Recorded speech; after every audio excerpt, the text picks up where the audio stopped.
नमस्कार, मैं राजेंद्र खोकर, व्याख्याता भूगोल।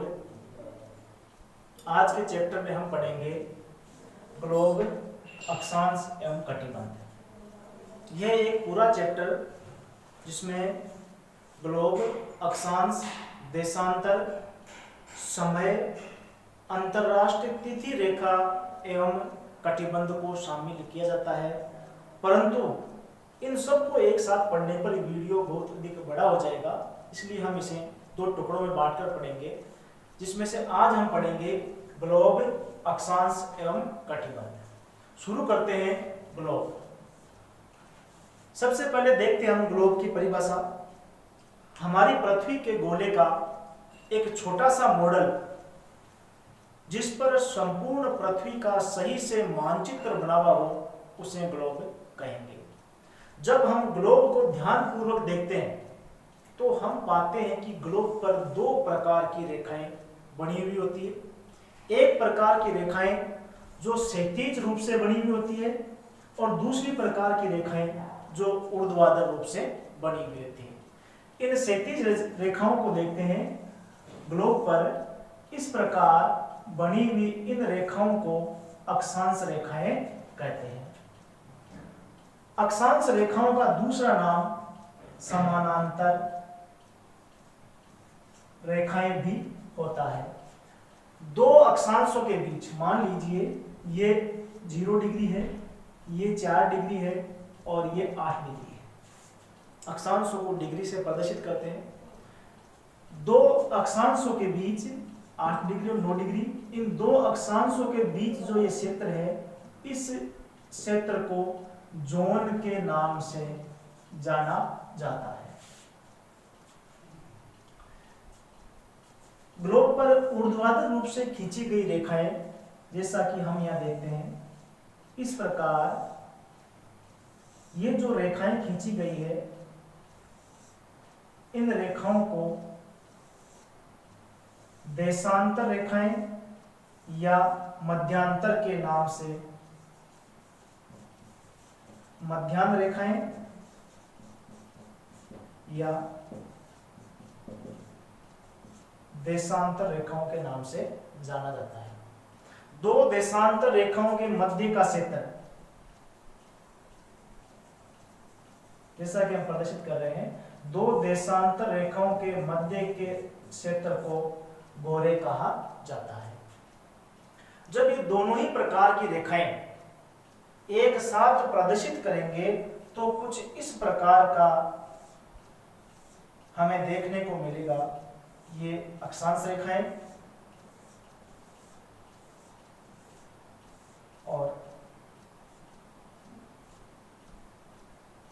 जो दूसरी रेखाएं बढ़ा रहे हैं वो रेखाएं हैं देशांतर रेखाएं। अक्षांश और देशांतर रेखाओं के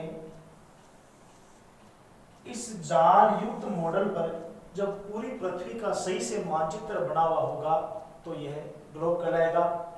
ग्लोब पर अक्षांश और देशांतर रेखाओं का जो जाल हमें दिखाई दे रहा है, इस जाल को ग्रिड के नाम से जाना जाता है।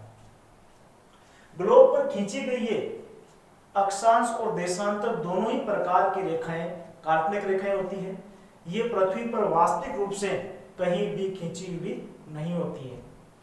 इस टॉपिक के अंत में मैं आपसे 5 प्रश्न पूछूंगा, हल करने के लिए दूंगा आपको। अगर आप उन्हें सही से हल कर पाते हैं तो ये टॉपिक आपका क्लियर है। अगर आप उसे नहीं कर पाते हैं तो हमें पुनः पढ़ने की आवश्यकता होगी। ग्लोब के अध्ययन के बाद अब आगे बढ़ते हैं अक्षांश। अक्षांश के अध्ययन में हम निम्न 6 प्रश्नों का उत्तर खोजने का प्रयास करेंगे। पहला बिंदु रहेगा अक्षांश किसे कहते हैं। दूसरा बिंदु अक्षांश वृत्तों की प्रमुख विशेषताएं। तीसरा बिंदु पढ़ेंगे अक्षांशों की संख्या। चौथा बिंदु पढ़ेंगे अक्षांश वृत्तों की संख्या। अध्ययन का 5वां बिंदु रहेगा अक्षांश रेखाओं की संख्या और छठा बिंदु पढ़ेंगे कुछ विशिष्ट अक्षांश। हम देखते हैं कि कई जगह अक्षांश रेखाएं एवं अक्षांश वृत्तों की संख्या अलग अलग दी हुई होती है। इन सभी को आज हम सही ढंग से पढ़ने का प्रयास करेंगे। शुरू करते हैं। पहला बिंदु, अक्षांश किसे कहते हैं। अक्षांश को परिभाषित करना चाहेंगे तो अपन यूं परिभाषित करेंगे, पृथ्वी के केंद्र से भूमध्य रेखा के समांतर उत्तरी या दक्षिण ध्रुव की ओर खींची गई कोणात्मक काल्पनिक रेखाओं को अक्षांश कहेंगे। यहां कुछ स्पष्ट करने का प्रयास करेंगे। जैसे हम देखते हैं कि पृथ्वी का केंद्र किसे मानेंगे, एक सेव लेते हैं, सेव में जहां बीज पाए जाते हैं वह उसका केंद्र होता है। उसी प्रकार इस पृथ्वी के केंद्र से भूमध्य रेखा के समानांतर, भूमध्य रेखा जो बना रखी है यहाँ, इसके समानांतर खींची गई कोणात्मक कोण, जैसे यहाँ बताना चाहूंगा, जैसे मान लीजिए अपन ने यहाँ एक कोण बनाया है, ये कोण 12 डिग्री का कोण है। तो इस 12 डिग्री वाले स्थानों को मिलाने वाली सभी जो पूरी रेखा होगी, उस रेखा को हम 12 डिग्री अक्षांश रेखा के नाम से जानेंगे। अतः स्पष्ट रूप से हम कह सकते हैं कि भूमध्य, पृथ्वी के केंद्र से भूमध्य रेखा के समानांतर उत्तरी ध्रुव या दक्षिण ध्रुव की ओर खींची गई कोणात्मक काल्पनिक रेखाओं को अक्षांश के नाम से जाना जाता है। अध्ययन का दूसरा बिंदु पढ़ेंगे हम, अक्षांश वृत्तों की प्रमुख विशेषताएं। अब अपना अध्ययन का दूसरा बिंदु है अक्षांशों की विशेषताएं। यहां मैंने कुछ विशेषताएं लिखी है। इन सभी विशेषताओं को एक एक करके हम पढ़ते जाएंगे और इनको समझने का प्रयास करेंगे। अक्षांशों की पहली विशेषताओं में लिखा है अक्षांश कोण होते हैं। अपने सामने अगर क्वेश्चन हो तो उसमें ऑप्शन बहुत सारे दिए होते हैं। अक्षांश रेखाएं होती है, अक्षांश वृत्त होते हैं, अक्षांश बिंदु होते हैं। तो अपना सबसे पहले उत्तर होगा अक्षांश कोण होते हैं। जैसा कि हमने परिभाषा में पढ़ा था कि पृथ्वी के केंद्र को आधार मानकर भूमध्य रेखा के समानांतर खींची गई कोणात्मक काल्पनिक रेखाओं को अक्षांश कहते हैं। तो अक्षांश होते क्या है, अक्षांश का सही सटीक उत्तर होगा अक्षांश कोण होते हैं। अक्षांशों की दूसरी विशेषताओं में अक्षांश पूर्व पश्चिम दिशा में खींचे हुए होते हैं। यहां हम एक पृथ्वी का गोला बनाते हैं। पृथ्वी के गोले में सबसे पहले दिशा इंगित करते हैं नॉर्थ, साउथ, ईस्ट और वेस्ट। पृथ्वी को बराबर दो भागों में बांटने वाली जो रेखा होती है वो होती है 0 डिग्री। यह अपनी विशेषता है, अक्षांश पूर्व पश्चिम दिशा में खींचे होते हैं। तो 0 डिग्री के समानांतर खींची गई सभी रेखाएं अक्षांशों के नाम से जानी जाती है। तो यहाँ आप देख सकते हैं दिशा पूर्व और पश्चिम, ये पूर्व दिशा और ये पश्चिम दिशा। पूर्व पश्चिम दिशा में ग्लोब पर खींची गई जो रेखाएं हैं, जो वृत्त है, उन्हें अक्षांशों के नाम से जाना जाता है। तीसरा बिंदु है अक्षांश पूर्ण वृत्त होते हैं। यहाँ इसलिए लिखा है देशांतर अर्धवृत्त होते हैं जबकि अक्षांश पूर्ण वृत्त होते हैं। ये ध्यान रखने वाली बात है, इसको स्पष्ट रूप से देखते हैं हम। ये मेरे पास एक बॉल है, इस बॉल पर मैंने सबसे बीच में जो रेखा बनाई है वो भूमध्य रेखा बनाने का प्रयास किया है। भूमध्य रेखा इस पृथ्वी के चारों ओर एक सर्कल के रूप में बनी हुई है, ना कि एक रेखा के रूप में। तो सभी अक्षांश पूर्ण वृत्त होते हैं, यानी इस भूमि पृथ्वी के चारों ओर एक वृत्त के रूप में बने हुए होते हैं। अगला बिंदु है अपना विषुवत वृत्त पृथ्वी को 2 बराबर भागों में बांटता है। विषुवत वृत्त भूमध्य रेखा, 0 डिग्री अक्षांश या इक्वेटर, ये सब एक ही रेखा के नाम है जिसका नाम है 0 डिग्री अक्षांश या भूमध्य रेखा। ये भूमध्य रेखा इस पृथ्वी के गोले को 2 बराबर भागों में बांटती है, एक भाग उत्तर की तरफ और दूसरा भाग दक्षिण की तरफ। यहाँ हम देखने का प्रयास करते हैं। मान लीजिए भूमध्य रेखा से एक भाग उत्तर की तरफ और एक भाग दक्षिण की तरफ है। एक गोला था, इस गोले के अपन ने 2 भाग कर दिए, तो शब्द बना है गोला धन अर्ध, और इससे शब्द बन गया गोलार्ध। गोलार्ध, तो जो गोलार्ध उत्तरी भाग में है उसे कहेंगे उत्तरी गोलार्ध, और जो भाग दक्षिण दिशा में है उसे कहेंगे दक्षिण गोलार्ध। तो भूमध्य रेखा पूरे पृथ्वी का जो गोला है उस गोले को दो भागों में बांट रही है, एक भाग उत्तरी गोलार्ध और एक भाग दक्षिण गोलार्ध। उत्तरी गोलार्ध में जो अक्षांश खींचे जाएंगे उनके साथ में उत्तरी अक्षांश शब्द लगाया जाएगा और दक्षिण गोलार्ध में जो अक्षांश खींचे जाएंगे उनके साथ में दक्षिणी अक्षांश शब्द का प्रयोग किया जाएगा। अगला शब्द है अगली विशेषता है विषुवत व्रत सबसे बड़ा व्रत होता है। जैसा कि मैंने आपको बताया कि मेरे पास बोल है, इस बोल पर मैंने विषुवत व्रत को बनाया। विषुवत व्रत से उत्तर की तरफ या दक्षिण की तरफ, ये उत्तर दिशा है और ये दक्षिण दिशा है, उत्तर की तरफ जाएं या दक्षिण की तरफ जाएं, दोनों ही तरफ बढ़ने पर इन अक्षांश वृत्तों की लंबाई धीरे धीरे कम होती जाती है। यहाँ मैंने 3 वृत्त खींचे, एक वृत्त, दूसरा और तीसरा। ये भूमध्य रेखा है, सबसे बड़ा वृत्त है, इससे उत्तर की ओर जाएंगे तो ये वृत्त छोटा है और ऊपर जाएंगे वृत्त की लंबाई और घटती जाएगी। यानी भूमध्य रेखा से उत्तरी ध्रुव की ओर जाए या दक्षिण ध्रुव की ओर जाए, दोनों ही तरफ बढ़ने पर अक्षांश वृत्तों की लंबाई घटती जाती है। अगला बिंदु है विषुवत व्रत से उत्तर या दक्षिण की ओर जाने पर अक्षांश वृत्तों की लंबाई घटती जाती है। अगला बिंदु है भूमध्य रेखा एवं ध्रुवों को छोड़कर शेष सभी अक्षांश लघु वृत्त कहलाते हैं। यहाँ ये स्पष्ट करना चाहते हैं कि भूमध्य रेखा सबसे बड़ा वृत्त होता है, ग्रेट सर्कल जो होता है वो भूमध्य रेखा होती है, और उत्तरी ध्रुव यानी 90 डिग्री और दक्षिण ध्रुव 90 डिग्री दक्षिण अक्षांश और 90 डिग्री उत्तरी अक्षांश, ये दोनों ही ध्रुव एक बिंदु के रूप में होते हैं, वृत्त के रूप में या सर्कल के रूप में नहीं होते हैं। इसलिए सबसे बड़ा वृत्त भूमध्य रेखा और सबसे छोटा वृत्त 89 डिग्री उत्तरी अक्षांश और 89 डिग्री दक्षिणी अक्षांश, ये सबसे छोटे वृत्त होते हैं। 90 डिग्री सबसे छोटा वृत्त नहीं होगा क्योंकि वह एक वृत्त नहीं है, एक बिंदु के रूप में स्थित है। अगली विशेषता है सबसे छोटा वृत्त 89 डिग्री अक्षांश होता है। दोनों गोलार्धों में, उत्तरी गोलार्ध में 89 डिग्री और दक्षिणी गोलार्ध में भी 89 डिग्री। उत्तरी गोलार्ध का 89 डिग्री हो चाहे दक्षिणी गोलार्ध का 89 डिग्री हो, दोनों ही वृत्त सबसे छोटे वृत्त में काउंट होते हैं और 0 डिग्री या भूमध्य रेखा सबसे बड़े वृत्त में काउंट होती है। अगली विशेषता 90 डिग्री अक्षांश एक बिंदु के रूप में होते हैं, जो अपने देख लिए। उत्तरी गोलार्ध में 90 डिग्री और दक्षिणी गोलार्ध में 90 डिग्री, दोनों ही अक्षांश 89 डिग्री से छोटा सर्कल था, यहाँ उत्तरी गोलार्ध में 90 डिग्री और दक्षिणी गोलार्ध में 90 डिग्री। तो 90 डिग्री अक्षांश एक बिंदु के रूप में होता है, एक सर्कल के रूप में नहीं होता है। अगली विशेषता सभी अक्षांश 1 डिग्री के अंतराल पर खींचे जाते हैं। ग्लोब पर जितना ही हम अध्ययन करते हैं, अक्षांश और देशांतर रेखाओं के बारे में जितनी जानकारी अपने को दी गई है, उन सब का आधार 1 डिग्री के अंतराल को मानकर दी गई है। ग्लोब पर सभी अक्षांश रेखाएं 1 डिग्री के अंतराल पर बनती है और सभी देशांतर रेखाएं भी 1 डिग्री के अंतराल पर ही बढ़ती है। अगली विशेषता है अक्षांश के साथ हमेशा उत्तर या दक्षिण इकाई का ही प्रयोग किया जाता है।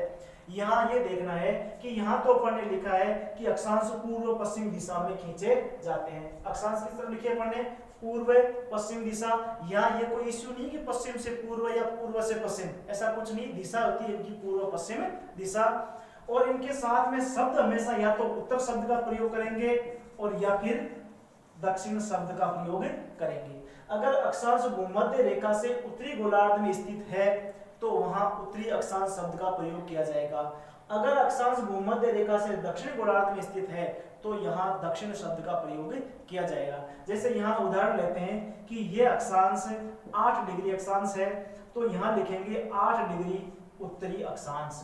यहाँ अपन एक साथ लाते हैं, ये अक्षांश 66 डिग्री अक्षांश है, तो यहाँ इसके साथ प्रयोग करेंगे इकाई का अपन 66 डिग्री दक्षिणी अक्षांश, क्योंकि ये दक्षिणी गोलार्ध में है इसलिए 66 डिग्री दक्षिणी अक्षांश कहेंगे।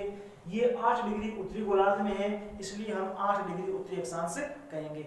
8 डिग्री दक्षिणी गोलार्ध में भी है, लेकिन जब दक्षिणी गोलार्ध में 8 डिग्री को इंगित करेंगे तो वहां 8 डिग्री दक्षिणी अक्षांश शब्द का प्रयोग करेंगे। अब बढ़ते हैं अध्ययन के तीसरे बिंदु की ओर।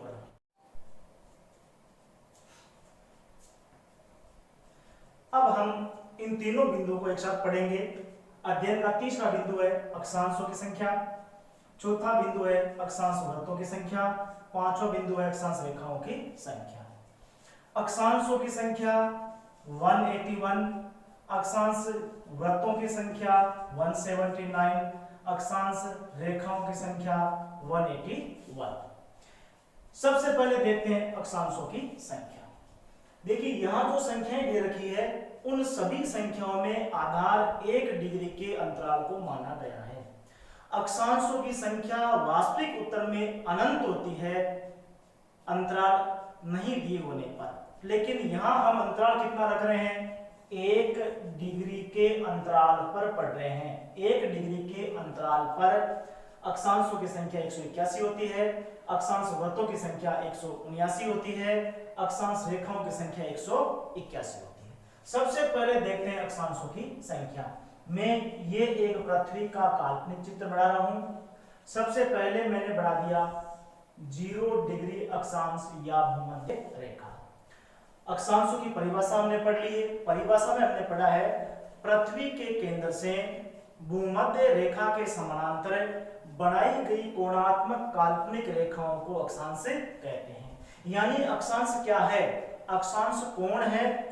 जितने डिग्री का कोण होगा उससे उतने ही डिग्री का अक्षांश कहेंगे। जैसे मैंने यहां कोण बना लिया 20 डिग्री का, मान लीजिए ये कोण 20 डिग्री का है, तो इस 20 डिग्री के कोण वाले स्थानों को मिलाने वाली इस रेखा को 20 डिग्री अक्षांश कहेंगे। इसी प्रकार मैंने बढ़ा ली है 60 डिग्री अक्षांश, इसी प्रकार मैंने बढ़ा ली है 80 डिग्री अक्षांश, और ये मैंने बना लिया है उत्तरी गोलार्ध में उत्तरी ध्रुव 90 डिग्री अक्षांश। कहने का मतलब ये है कि 20 डिग्री का कोण बनाया वो 20 डिग्री अक्षांश कहलाया, 21 डिग्री का कोण बनाया वह 21 डिग्री अक्षांश कहलाया, 60 डिग्री कोण बनाया वह 60 डिग्री अक्षांश कहलाया, और 90 डिग्री का कोण बनाया वह 90 डिग्री अक्षांश कहलाया। इसी तरह दक्षिण गोलार्ध में ये हमने बना लिया 20 डिग्री अक्षांश, ये बना लिया हमने 60 डिग्री अक्षांश, ये बना लिया 80 डिग्री अक्षांश, और ये बिल्कुल ध्रुव की तरफ बना लिया अपन ने 90 डिग्री अक्षांश। यानी ये सब अक्षांश कितने अंतराल पर खींचेंगे हम, 1 डिग्री के अंतराल पर। यहाँ 1 डिग्री के अंतराल पर अक्षांश खींचना संभव नहीं है, इसलिए मैंने काल्पनिक अक्षांश बना करके आपको दिखाई है। अब देखते हैं संख्या कितनी है। देखिए आप उत्तरी गोलार्ध में अक्षांश कितने हैं, 1 से लेकर के और 90 डिग्री तक। यानी हमने शुरू किया 0 डिग्री, 0 डिग्री के इधर 1 डिग्री, फिर 2 3 4 5 6 7 8 बढ़ते बढ़ते कहां तक बढ़ेंगे, 90 डिग्री तक। तो उत्तरी गोलार्ध में अक्षांश कितने हो गए, 1 से 90 तक कितने अक्षांश हो गए, 90। इसी प्रकार दक्षिणी गोलार्ध में अक्षांश कितने हो जाएंगे, 1 से लेकर के 90 डिग्री तक बराबर कितने अक्षांश होंगे, 90 अक्षांश। 0 से 90 उत्तर की ओर, 0 से 90 दक्षिण की ओर। देखिए 20 डिग्री यहाँ भी है और 20 डिग्री यहाँ भी है। ये उत्तरी गोलार्ध में है इसलिए इसे कहेंगे 20 डिग्री उत्तरी अक्षांश। ये दक्षिण गोलार्ध में है इसलिए इसे कहेंगे 20 डिग्री दक्षिणी अक्षांश। यानी दक्षिण गोलार्ध के सभी अक्षांशों के साथ में दक्षिणी अक्षांश शब्द काम में लेंगे, उत्तरी गोलार्ध के सभी अक्षांशों के साथ उत्तरी शब्द काम में लेंगे। तो कुल अक्षांश कितने हो गए अपने पास में, 90 और 90 180। अब कौन सा बच गया अक्षांश, एक बच गया अपने पास में 0 डिग्री अक्षांश। ये हमने इसमें और जोड़ दिया, ये एक अक्षांश तो 1 8 और 1, कुल अक्षांश कितने हो गए अपने पास में 181। सारांश 90 अक्षांश भूमध्य रेखा से उत्तर में, 90 अक्षांश भूमध्य रेखा से दक्षिण में, एक भूमध्य रेखा। 90 90 और 1 कुल कितने हो गए 181।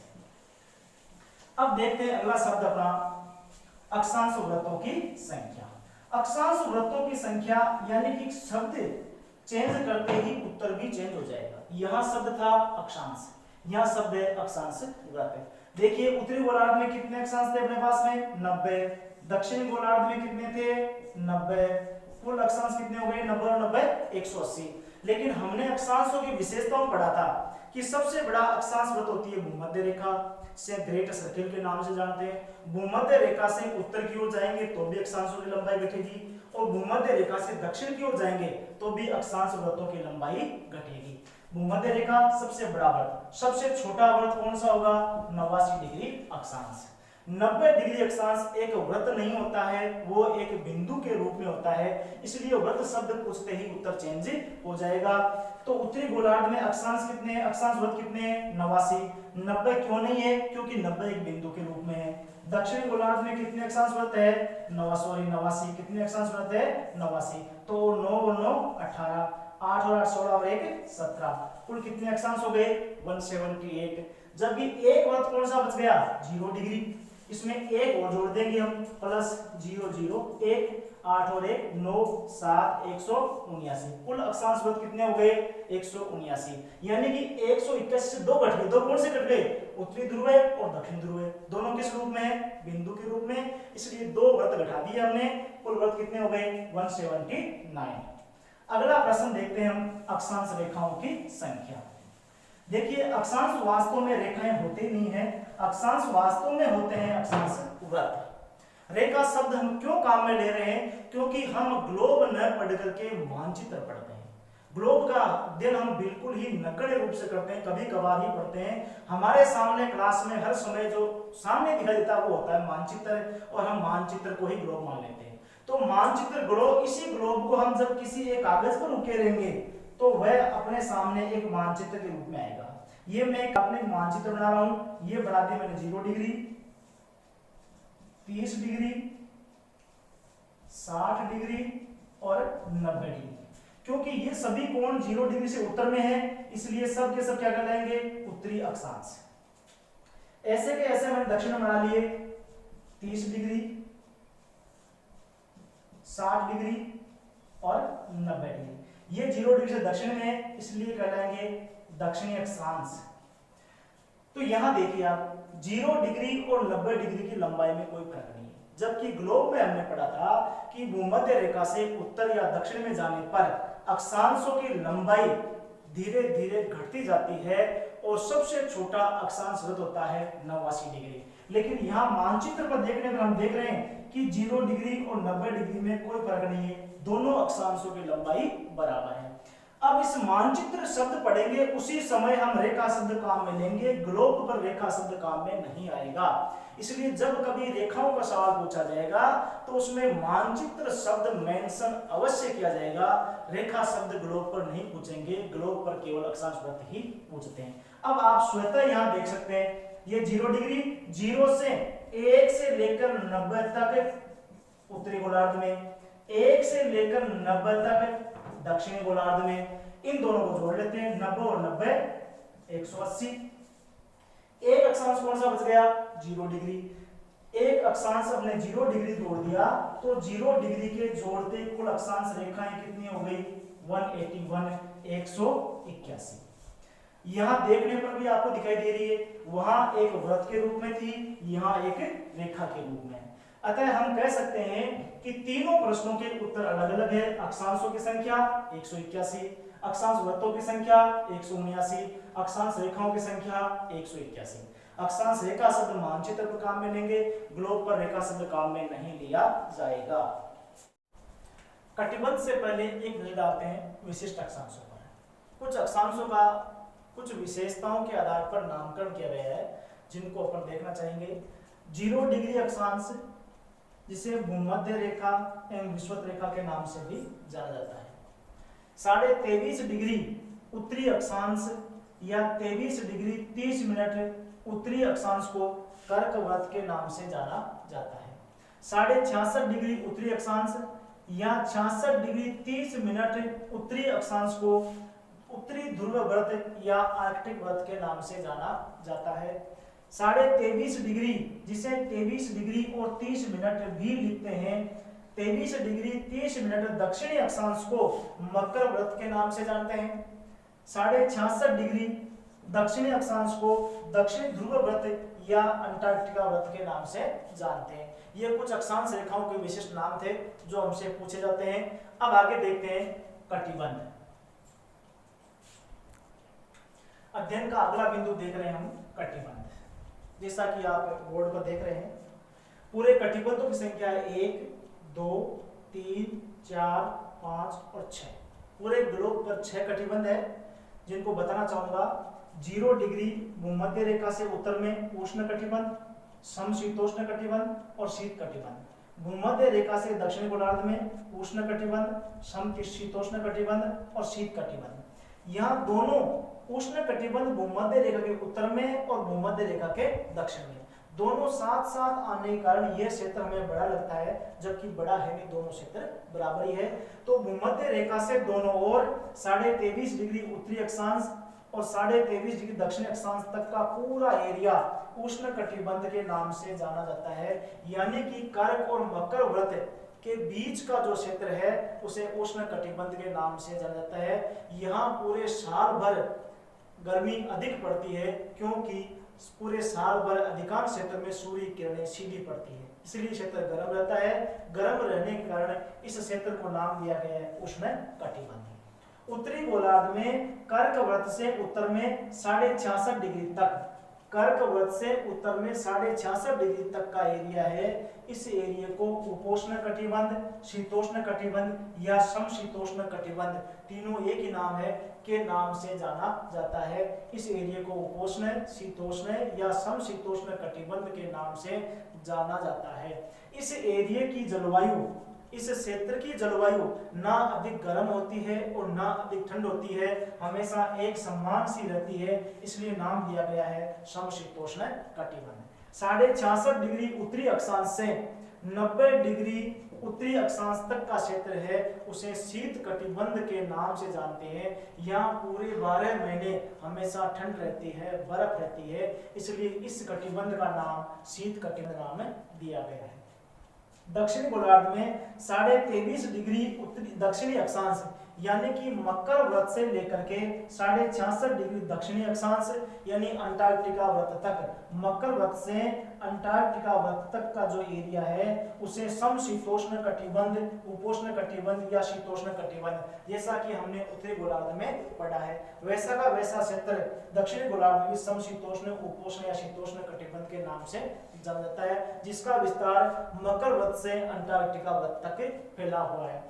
अंटार्कटिका व्रत से लेकर के दक्षिणी ध्रुव तक, दक्षिणी गोलार्ध में दक्षिणी ध्रुव तक का जो एरिया है उस क्षेत्र को शीत कटिबंध के नाम से जानते हैं। यह पूरे साल भर ठंड पड़ती है, बर्फ जमी रहती है, इसलिए इस क्षेत्र को शीत कटिबंध के नाम से जानते हैं। अब एक बार तुलना कर लेते हैं। उत्तरी गोलार्ध में शीत कटिबंध 66.5 से 90 डिग्री, दक्षिणी गोलार्ध में शीत कटिबंध 66.5 से 90 डिग्री। उत्तरी गोलार्ध में 23.5 डिग्री उत्तरी अक्षांश से 66.5 डिग्री उत्तरी अक्षांश तक उपोष्ण कटिबंध या समशीतोष्ण कटिबंध, दक्षिणी गोलार्ध में 66.5 डिग्री से 23.5 डिग्री से 66.5 डिग्री तक का क्षेत्र शीतोष्ण या समशीतोष्ण कटिबंध के नाम से जाना जाता है। जबकि कर्क और मकर व्रत के बीच का जो एरिया, कर्क व्रत और मकर व्रत के जो बीच का क्षेत्र है यह हमेशा उष्ण कटिबंध के नाम से जाना जाता है। अब मैं आपको 5 प्रश्न दूंगा, इन 5 प्रश्नों को आपको हल करना है और उत्तर कमेंट्स बॉक्स में लिखना है। अगर आप नहीं दे पाते हैं तो इनके उत्तर मैं बताऊंगा। अगर आप सही से उत्तर दे पाते हैं तो जो मैंने आपको पढ़ाया है वो पूरा आपके समझ में आ चुका है, और अगर उत्तर नहीं दे पाते हैं तो हमें पुनः पढ़ने की आवश्यकता होगी। ये मैंने 5 प्रश्न दिए आपको। पहला प्रश्न है निम्न में से गलत को छांटिए। इसमें आपको 4 ऑप्शन दे रखे हैं, जो ऑप्शन गलत है वो उत्तर आपको वहां कोष्ठक में लिखना है। दूसरा प्रश्न है निम्न में से गलत को पहचानिए। इसमें जो गलत दिया हुआ है उसको आपको कोष्ठक में लिखना है। तीसरा प्रश्न है निम्न में से सबसे छोटा अक्षांश वृत्त कौन सा है, वो आपको इसमें से देख के उत्तर कोष्ठक में लिखना है। अगला क्वेश्चन है निम्न में से कौन सा देश उष्ण कटिबंध में स्थित है। मैंने आपको कटिबंध पढ़ा दिए हैं। कटिबंध आप मानचित्र में से देख के इन देशों को पहचानना है। पाकिस्तान, यूएसए, न्यूजीलैंड और ब्राजील, इन चारों देशों में से कौन सा देश है जो उष्ण कटिबंध में स्थित है, ये आपको मैप से देखना है, मानचित्र से देखकर उत्तर देना है। अगला प्रश्न है अक्षांश वृत्तों की संख्या लिखिए। अक्षांश वृत्त कितने हैं उनकी संख्या आपको क्वेश्चन में लिखनी है। इन 5 प्रश्नों का उत्तर आप कमेंट्स बॉक्स में दे सकते हैं। इससे पहले हमने एस्किमो जनजाति और बुशमैन जनजाति का अध्ययन कर लिया है, जिसकी वीडियो का लिंक मैं डिस्क्रिप्शन में डाल दूंगा, वहां से आप उनको भी पढ़ सकते हैं।